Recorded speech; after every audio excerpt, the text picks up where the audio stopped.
തെരഞ്ഞെടുപ്പ് ചൂടിനിടയിലെത്തിയ അന്തർദേശീയ വനിതാ ദിനത്തിൽ പത്തനംതിട്ടയിലെ LDF പ്രചാരണത്തിന് ഒരു പ്രത്യേകതയുണ്ടായിരുന്നു. ഡോക്ടർ TM തോമസ് ഐസക്കിനായി വോട്ട് തേടി ഇന്ന് പ്രചാരണ രംഗത്തുണ്ടായിരുന്ന മുഴുവൻ സ്ത്രീകളാണ്. പോരിനായി നാരികൾ എന്ന പേരിലായിരുന്നു പ്രചാരണം. വനിതകൾക്ക് വേണ്ടി നിൽക്കുമെന്നൊക്കെ ഞങ്ങൾക്ക് ആളുകളോട് പറയണ്ടേ? പാർലമെന്റിൽ ഞങ്ങൾക്ക് വേണ്ടി സംസാരിക്കുന്നവരുണ്ട്, ഞങ്ങൾ ജനങ്ങളോടൊക്കെ പറയണം. സമത്വത്തിന്റെ സന്ദേശം നൽകാനാണ് അന്തർദേശീയ വനിതാ ദിനത്തിൽ സ്ത്രീകൾ നയിക്കുന്ന തെരഞ്ഞെടുപ്പ് ക്യാമ്പയിൻ സംഘടിപ്പിക്കുന്നതെന്നാണ് ഇടത് ക്യാമ്പ് പറയുന്നത്. തിരുവല്ല KSRTC ബസ് സ്റ്റാൻഡ് പരിസരത്ത് സ്ഥാനാർത്ഥി തോമസ് ഐസക് എത്തിയപ്പോൾ പ്ലക്കാർഡുമായി വനിതകൾ.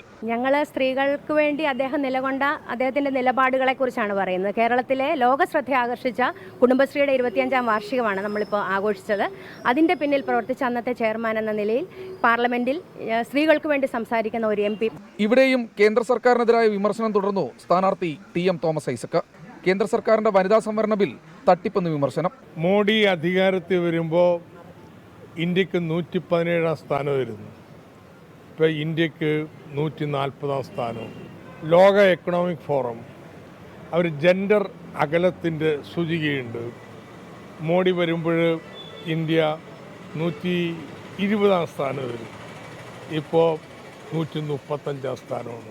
സ്ഥാനാർത്ഥിയെ ആളുകൾക്ക് പരിചയപ്പെടുത്തിയും വോട്ടഭ്യർത്ഥിച്ചും സ്ത്രീകൾ കളം നിറഞ്ഞപ്പോൾ വോട്ടർമാർക്കും കൗതുകം. രതീഷ് മാടമ്പശ്ശേരിക്കൊപ്പം ശ്രീജിത് ശ്രീകുമാരൻ, 24 പത്തനംതിട്ട.